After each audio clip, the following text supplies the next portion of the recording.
तो नमस्कार साथियों, कैसे हैं आप सब लोग। आई होप आप सब लोग अच्छे होंगे और आपकी तैयारी भी बहुत ही ज़बरदस्त और मस्त तरीके से चल रही होगी। तो आज की इस वीडियो में पहले टॉपिक के बारे में हम लोग बात करने वाले हैं, क्योंकि आज का ये टॉपिक हमारा जो है स्ट्रक्चरलिज्म के ऊपर है। ठीक है, और इसमें आप लोग को थर्ड पॉइंट भी देखने को मिलेगा। ठीक है, तो आज के इस वीडियो में आप लोग जो है बने रहिएगा, क्योंकि इस चैनल के माध्यम से आप लोगों को 1000 मोस्ट एक्सपेक्टेड PYQ कराया जा रहा है, जो आप लोगों को वेरी वेरी इंपॉर्टेंट है। ठीक है, और ये जो सीरीज चल रही है, संकल्प है इस बार JRF होगा पार, संकल्प है इस बार JRF होगा पार, ये जो सीरीज चल रही है, तो इस सीरीज से आप लोग जरूर जुड़ें। ठीक है, और क्लासेस जो होती हैं डेली 10 AM पर होती है। कितने बजे होती है? डेली 10 AM पर होती है, और आज का हमारा क्लास नंबर 46 है। तो आप लोग इस क्लास से जरूर जुड़ें। और यदि आप लोग पहला पेपर आप लोग पढ़ना चाहते हैं, तो इसमें 2 PM पर इस पर क्लासेस होती हैं, तो आप जा करके उसको वॉच आउट कर सकते हो। ठीक है, और इस चैनल के माध्यम से आप लोगों को फ्री PDF दिया जा रहा है। यदि आप लोग मुझे इंस्टा पे फॉलो करना चाहते हैं, तो मुकेश सर एकेडमी के नाम से सर्च करेंगे तो वहाँ पर आपको मिल जाएगा इंस्टा। और यदि आप टेलीग्राम पे सर्च करेंगे तो मुकेश सर एकेडमी जो है करके, मुकेश सर एकेडमी और लास्ट में 9 लगा दीजिएगा, जो है ऐसे 9 लगा दीजिएगा, तो आपको मिल जाएगा हमारा टेलीग्राम। वहाँ से आप लोग फ्री PDF जो है प्राप्त कर सकते हैं। चलिए हम बिना देरी किए स्टार्ट करते हैं कि देखते हैं पहला क्वेश्चन हमारा क्या कह रहा है। पहला क्वेश्चन हमारा कह रहा है कि निम्नलिखित में से कौन से उत्तर संरचनावाद के लक्षण नहीं है। ठीक है, क्या कह रहा है? उत्तर संरचनावाद के लक्षण पूछ रहा नहीं है। पहला ऑप्शन दिया एक विधि के रूप में, दूसरा क्या दिया? भाषा और वाणी और भाषा दिया है। दूसरा क्या दिया? तीसरा क्या दिया? भाषा की आधारभूत इकाई संकेत। उसके बाद उपरोक्त सभी दिया। तो इसका जो करेक्ट ऑप्शन हो गया क्या हो जाएगा? जल्दी से आप लोग कमेंट बॉक्स में दीजिए। तो इसका जल्दी से आप लोग कमेंट बॉक्स में दीजिए, जल्दी कीजिए। तो इसका जो करेक्ट ऑप्शन हो जाएगा option number D for dog हो जाएगा। क्या हो जाएगा? डी फॉर डॉग, यानी उपरोक्त सभी हो जाएगा। एक विधि के रूप में भी, वाणी और भाषा के रूप में भी, भाषा की आधारभूत मूल संबंध से भी, ठीक है, इकाई के रूप में भी। ठीक है, चलिए अब दूसरा प्रश्न चलते हैं। तो दूसरा प्रश्न हमारा कह रहा है कि किस विद्वान ने भाषा के आधार पर संरचनावाद का एक मॉडल या पैराडिज्म बनाया है। ठीक है, क्या भाषा के आधार पर क्या बनाया है? भाषा के आधार पर संरचनावाद का क्या बनाया? एक पैराडिज्म या फिर मॉडल कह सकते हैं बनाया। ठीक है, तो पहले क्या फर्डिनेंड सोसोर साहब या फिर जॉक देरिंदा साहब या फिर फोको साहब या फिर केलनर साहब थे। ठीक है, कौन था? तो इसका करेक्ट क्या हो जाएगा ऑप्शन? जल्दी से आप लोग कमेंट बॉक्स में दीजिए। तो इसका जो करेक्ट ऑप्शन हो जाएगा, ऑप्शन नंबर हो जाएगा आपका A for apple, Ferdinand de Saussure साहब हो जाएंगे। ठीक है, फर्डिनेंड डी सोसोर साहब हो जाएंगे। ठीक है, चलिए अगला चलते हैं। अगला प्रश्न हमारा कह रहा है कि उपनिवेशवाद में किस तरह के प्रभाव का अध्ययन किया जाता है। जो उपनिवेशवाद है उसमें किस तरह के प्रभाव का अध्ययन किया जाता है। ठीक है, पहला ऑप्शन दिया है राजनीतिक प्रभाव, दूसरा दिया सांस्कृतिक प्रभाव, तीसरा दिया आर्थिक प्रभाव, चौथा दिया ये सभी। तो इसका करेक्ट क्या ऑप्शन हो जाएगा? जल्दी से आप लोग कमेंट बॉक्स में हमें दीजिए। तो इसका जो करेक्ट ऑप्शन हो जाएगा, ऑप्शन नंबर हो जाएगा बी फॉर बॉल हो जाएगा। क्या हो जाएगा? बी फॉर बॉल हो जाएगा। ठीक है, यानी सांस्कृतिक प्रभाव से। ठीक है, क्या हो जाएगा? सांस्कृतिक प्रभाव से जो है इसमें जो है अध्ययन किया जाता है। ठीक है, चलिए अगला प्रश्न चलते हैं। अगला प्रश्न हमारा कह रहा है कि जो है कौन से विद्वान उपनिवेशवाद को आलोचनात्मक दृष्टि से देखते हैं। ठीक है, जो उत्तर उपनिवेशवाद है को किस आलोचनात्मक दृष्टि से देखते हैं। तो इसका जो करेक्ट क्या हो जाएगा? जल्दी से आप लोग कमेंट बॉक्स में दीजिए। इसका जो करेक्ट ऑप्शन हो जाएगा, पहला दिया है डॉक्टर होमी भाभा, दूसरा दिया है केलनर साहब, तीसरा दिया है फोको साहब और चौथा दिया जॉक देरिंदा साहब हो जाएगा। तो इसका जो करेक्ट ऑप्शन हो जाएगा, ऑप्शन नंबर 64 का क्या हो जाएगा? 264 का ऑप्शन क्या हो जाएगा? ऑप्शन नंबर आपका इसका हो जाएगा, जल्दी से आप लोग कमेंट बॉक्स में दीजिए। तो इसका जो ऑप्शन हो जाएगा, ऑप्शन नंबर ए सही हो जाएगा। क्या हो जाएगा? डॉक्टर होमी भाभा हो जाएगा। ठीक है, क्या? डॉक्टर होमी भाभा हो जाएगा। ठीक है, चलिए अगला प्रश्न देखते हैं। अगला प्रश्न हमारा क्या कह रहा है, कह रहा है उत्तर उपनिवेशवाद को किसके बाद की स्थिति माना गया है। जो उत्तर उपनिवेशवाद है वो उसको किसके बाद, किस स्थिति के बाद जो है माना गया है, वाणिज्यवाद के बाद या उपनिवेशवाद के बाद फिर या फिर साम्राज्य के बाद या फिर जो है ये सभी। तो इसका जो करेक्ट ऑप्शन क्या हो जाएगा, जल्दी से आप लोग कमेंट बॉक्स में दीजिए। तो इसका जो करेक्ट ऑप्शन हो जाएगा ऑप्शन नंबर बी हो जाएगा, यानी उपनिवेशवाद के बाद, ठीक है, स्थिति माना गया है, ठीक है, उत्तर उपनिवेशवाद, यानी उपनिवेश के बाद क्या आता है, उत्तर उपनिवेशवाद, ठीक है। चलिए अगला प्रश्न चलते हैं। अगला प्रश्न हमारा कह रहा है उत्तर उपनिवेशवाद में तीसरी दुनिया और किसके बीच संबंध का विश्लेषण करता है। पहला ऑप्शन क्या दिया, पहली दुनिया, दूसरा ऑप्शन क्या दिया, दूसरी दुनिया, तीसरा ऑप्शन क्या दिया, चौथी दुनिया, और डी क्या कह रहा है, ये सभी। इसका करेक्ट ऑप्शन क्या हो जाएगा, जल्दी से आप लोग कमेंट बॉक्स में हमें दीजिए। तो इसका जो करेक्ट ऑप्शन हो जाएगा ऑप्शन नंबर हो जाएगा डी फॉर डॉग सही हो जाएगा, ठीक है, डी फॉर डॉल सही हो जाएगा, ठीक। चलिए आगे बढ़ते हैं। अगला प्रश्न हमारा कह रहा है कि निम्नलिखित में से कौन कौन से विद्वान उत्तर उपनिवेशवाद की व्याख्या से जुड़े हैं।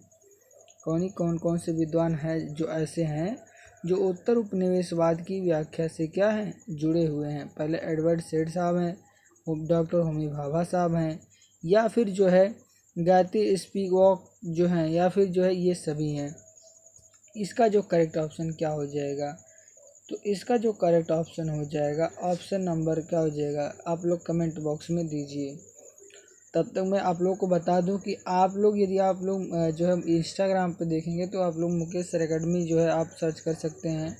वहाँ पर हमारा जो है आईडी आपको मिल जाएगा, वहाँ पर आप कोई भी क्वेश्चन पूछ सकते हैं। या फिर अगर जो आप मुझे पीडीएफ इस जो क्लास चल रही है जो इसकी पीडीएफ चाहिए तो टेलीग्राम पे जाइएगा, मुकेश सर एकेडमी जो है सर्च कीजिएगा और लास्ट में 9 लगा दीजिएगा, मुकेश सर एकेडमी 9 लगा दीजिएगा, आपको वहाँ पर जो है मिल जाएगा, ठीक है, हमारा टेलीग्राम चैनल। चलिए आगे बढ़ते हैं। तो इसका जो करेक्ट ऑप्शन हो जाएगा ऑप्शन नंबर हो जाएगा option number A for Apple सही हो जाएगा, एडवर्ड सेड साहब हो जाएगा, ठीक है। चलिए अगला चलते हैं। अगला क्या प्रश्न कह रहा है, एडवर्ड सेड किस देश के समाजशास्त्री थे, ठीक है। एडवर्ड साहब किस देश के समाजशास्त्री थे, फिलिस्तीन या फिर लेबनान, जॉर्डन या फिर फ्रांस, कहाँ के जो है समाजशास्त्री थे। तो इसका जो करेक्ट ऑप्शन हो जाएगा ऑप्शन नंबर बी सही हो जाएगा, ये लेबनान के रहने वाले थे, ठीक है। एडवर्ड सेड साहब कहाँ के रहने वाले थे, लेबनान के रहने वाले थे, ठीक है। चलिए अगला प्रश्न देखते हैं।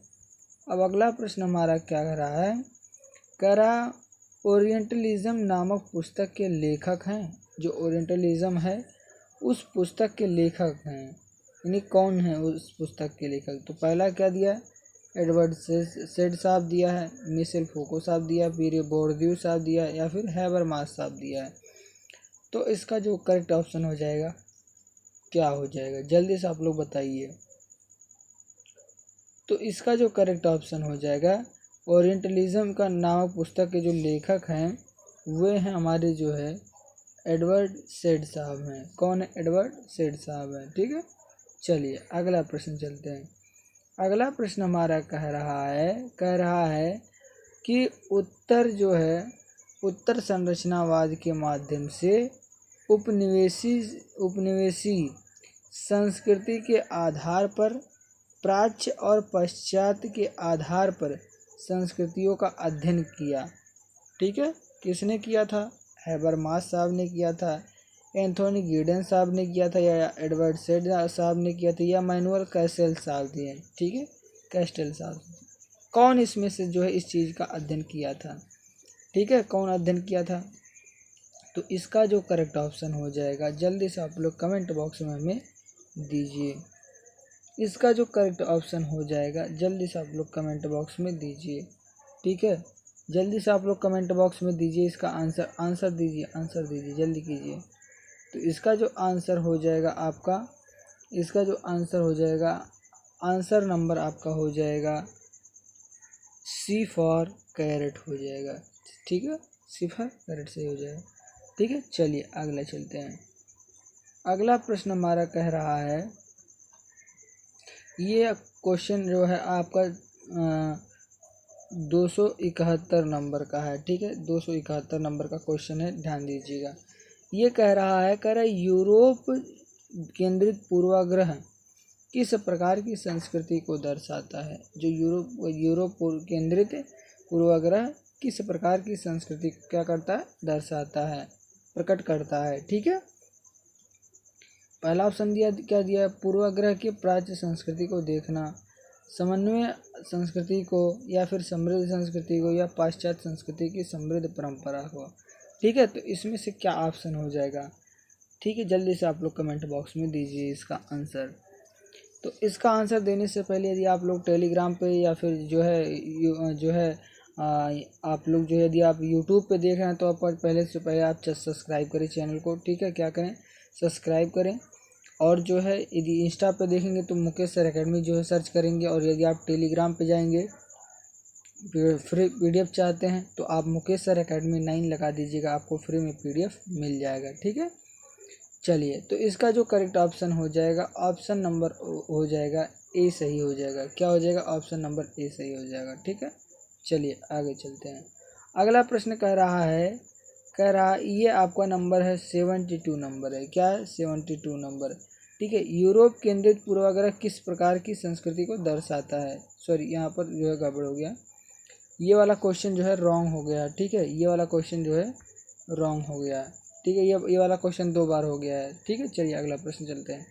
अगला प्रश्न कह रहा है कि एडवर्ड सेड ने किस प्रकार की संस्कृति के अध्ययन पर बल दिया है। जो एडवर्ड सेड साहब हैं उन्होंने किस प्रकार की संस्कृति पर क्या किया है, बल दिया है।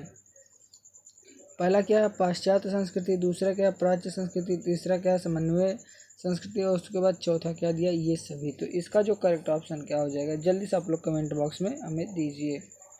तो इसका जो करेक्ट ऑप्शन हो जाएगा 72 का जो ऑप्शन हो जाएगा, ऑप्शन नंबर हो जाएगा, जल्दी से आप लोग बताइए। तो इसका ऑप्शन जो हो जाएगा, option number B for ball से हो जाएगा, प्राच्य संस्कृति पर। ठीक है, क्या हो जाएगा, प्राच्य संस्कृति पर। अभी इसके पहले हम लोगों ने एक क्वेश्चन किया है इस पर। ठीक है, चलिए आगे चलते हैं। तो अगला प्रश्न हमारा कह रहा है, किस विद्वान ने कहा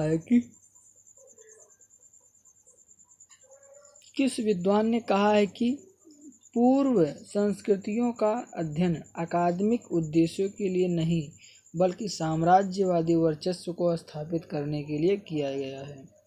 पहला कौन है, मिशेल फूको साहब ने ऐसा कहा है, या हैबरमास साहब ने कहा, या फिर जो है एडवर्ड सेड साहब ने, या कैसल साहब ने किया। किसने कहा है इस चीज़ को, किस विद्वान ने इस चीज़ को कहा है। ठीक है, तो इसका जो करेक्ट ऑप्शन हो जाएगा, ऑप्शन नंबर, जल्दी से आप लोग कमेंट बॉक्स में दीजिए। ठीक है, तो इसका जो करेक्ट ऑप्शन हो जाएगा, ऑप्शन नंबर हो जाएगा, जल्दी से आप लोग बताइए। ठीक है, क्या कीजिए, जल्दी से आप लोग इसका आंसर बताइए। तो इसका जो आंसर हो जाएगा, आंसर नंबर हो जाएगा आपका सी फॉर कैट सही हो जाएगा। एडवर्ड सेड साहब ने ऐसा कहा था। ठीक है, चलिए अगला बढ़ते हैं। अगला प्रश्न हमारा कह रहा है द स्ट्रगल फॉर फिलिस्तीनी सेल्फ डिटर्मिनेशन पुस्तक के लेखक जो है कौन है। ठीक है, ये क्वेश्चन आप लोग का बहुत ही इम्पोर्टेंट है। ये क्वेश्चन आपको 2017 में आपको देखने को मिलेगा, 2019 में देखने को मिलेगा। ठीक है, 2019 में आपको देखने को मिलेगा ये क्वेश्चन। ठीक है, तो आप जा कर के इस चीज़ को देख सकते हैं, प्रूफ। ठीक है, चलिए, तो इसका जो करेक्ट ऑप्शन हो जाएगा, ऑप्शन नंबर क्या हो जाएगा, जल्दी से आप लोग बताइए।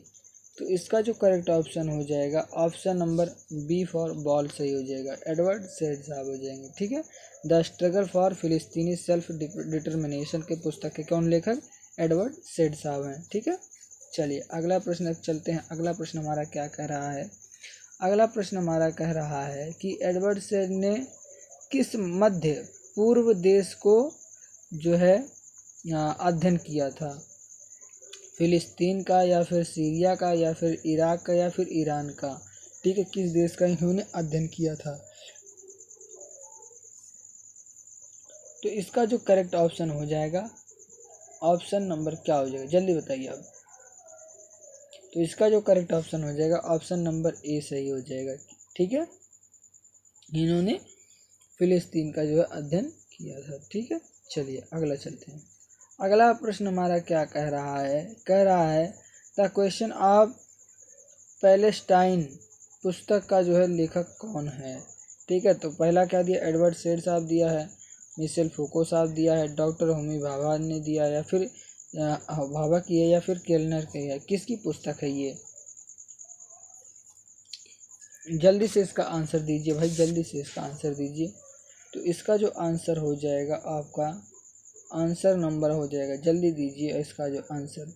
तो इसका जो आंसर हो जाएगा ऑप्शन नंबर ए सही हो जाएगा। ठीक है, क्या हो जाएगा, ऑप्शन नंबर ए सही हो जाएगा। ठीक, चलिए अगला प्रश्न चलते हैं। अगला प्रश्न हमारा कह रहा है पियरे बोर्दियू किस सदी के फ्रांसीसी विद्वान थे। जो पियरे बोर्दियू साहब थे वो किस सदी के जो है विद्वान थे। अच्छा, इनका जो थ्योरी है आपको विखंडनवाद का सिद्धांत जो है इन्होंने दिया था, इस चीज़ को याद रखिएगा। ठीक है, विखंडनवाद का है, और उसमें किस चीज़ की बात की है, टेक्स्ट की बात की है। ठीक है, किसकी बात की है, टेक्स्ट की बात की है, किसकी बात की है, टेक्स्ट की बात की है। ठीक, तो ये चीज़ ध्यान में रखिएगा। तो इसका जो करेक्ट ऑप्शन हो जाएगा, किस जो है सदी के जो है विद्वान थे, ये जो आपके थे, ये आपके, इसका जो करेक्ट ऑप्शन हो जाएगा, ऑप्शन नंबर क्या हो जाएगा, ए हो जाएगा, यानी 20वीं सदी के जो है थे। ठीक है, चलिए अगला प्रश्न चलते हैं। अगला प्रश्न हमारा कह रहा है कि पियरे बोर्दियू साहब जो थे, पियरे बोर्दियू साहब की सांस्कृतिक पूंजी से क्या आशय है। सांस्कृतिक पूंजी से आशय है, पहला क्या दिया, व्यवसाय में पूंजीपति से, या फिर शिक्षण व्यवस्था और पूंजीपति से, या फिर श्रमिकों के पूंजी से, या फिर उपरोक्त सभी से। तो इसका जो करेक्ट ऑप्शन हो जाएगा क्या हो जाएगा, जल्दी से आप लोग कमेंट बॉक्स में दीजिए। तो इसका जो करेक्ट ऑप्शन हो जाएगा आपका, ऑप्शन नंबर क्या हो जाएगा, जल्दी दीजिए इसका आंसर। तो इसका जो आंसर हो जाएगा, आंसर नंबर आपका हो जाएगा बी फॉर बॉल सही हो जाएगा, यानी शिक्षण व्यवस्था और पूंजी से। ठीक है, शिक्षण व्यवस्था और पूंजी से हो जाएगा। ठीक है, ये चीज़ ध्यान में रखिएगा। ठीक, चलिए आगे चलते हैं। अब अगला प्रश्न हमारा कह रहा है कि सांस्कृतिक पूंजी की अवधारणा किस समाजशास्त्री से संबंधित है। जो सांस्कृतिक पूंजी की अवधारणा है वो किस समाजशास्त्री से संबंधित है, मैनुअल कैसल साहब, या एंथोनी गिडेन साहब, या मिशेल फूको साहब, या पियरे बोर्दियू साहब। ठीक है, तो जो सांस्कृतिक पूंजी की जो है आप लोगों को, अगर जो आप लोग इस पे वीडियो नहीं देखे हैं तो जा करके आप लोग यूट्यूब पर इस वीडियो को देख सकते हैं, क्योंकि इस चैनल पे आपको जो है सांस्कृतिक पूंजी की अवधारणा हमने जो है बहुत ही डिटेल में आप लोगों को बताया है। तो पियरे बोर्दियू साहब का तो जा करके उसका देख लेना। ठीक है, तो इसका जो करेक्ट ऑप्शन हो जाएगा, option number D for dog सही हो जाएगा। जो है सांस्कृतिक पूंजी, सांस्कृतिक पुनरुत्पादन और सांस्कृतिक जो है सांस्कृतिक परंपरा, इन सभी के बारे में जो है आपको दिया गया है। तो जा करके आप जो है वहाँ से वॉच आउट कर सकते हैं। ठीक है, तो इन सभी थ्योरी को जा करके मैंने पूरा फुल डिटेल में आप लोगों को वहाँ पर बताया है, तो जा करके उसको देख सकते हैं। ठीक है, चलिए आगे बढ़ते हैं। और अगले और लास्ट प्रश्न हमारा कह रहा है कि सांस्कृतिक पुनरुत्पादन की अवधारणा, जैसा कि मैंने अभी बताया ना, तो ये किसकी पुस्तक है, सॉरी ये किसकी और किसने इस अवधारणा को दिया था, सांस्कृतिक पुनरुत्पादन की अवधारणा किसने दिया था, पियरे बोर्दियू साहब थे। ठीक है, कौन थे, पियरे बोर्दियू साहब थे। तो यदि आप लोगों को चैनल पसंद आया होगा तो चैनल को सब्सक्राइब कीजिएगा, और यदि आप लोग टेलीग्राम पे सर्च कर रहे हैं तो मुकेश सर अकेडमी सर्च कीजिए, आपको मिल जाएगा। और यदि आप टेलीग्राम सर्च कर रहे हैं तो वहाँ पर मुकेश सर अकेडमी 9 लगाइएगा, मेरा टेलीग्राम चैनल मिल जाएगा, जहाँ से आपको फिर PDF मिल जाएगा। तो इस चैनल के माध्यम से आप लोग जुड़िए। और इस चैनल पे आप लोगों को बता दें मैं कि 1000 की जो सीरीज चल रही है, संकल्प है इस बार JRF होगा पार, संकल्प है इस बार JRF होगा पार। तो इस सीरीज़ से आप लोग ज़रूर जुड़ें। ठीक है, और आप लोगों को आई होप इससे बहुत ही लाभ मिलेगा। तो इसी के साथ हम लोग एक और नए वीडियो में मिलेंगे।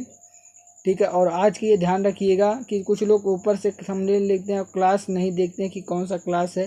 तो आप लोग क्लास ज़रूर देखा कीजिए, ठीक है। तो इसी के साथ मिलते हैं एक और नई वीडियो में, तब तक के लिए जय हिंद, जय भारत, टेक केयर, बाय।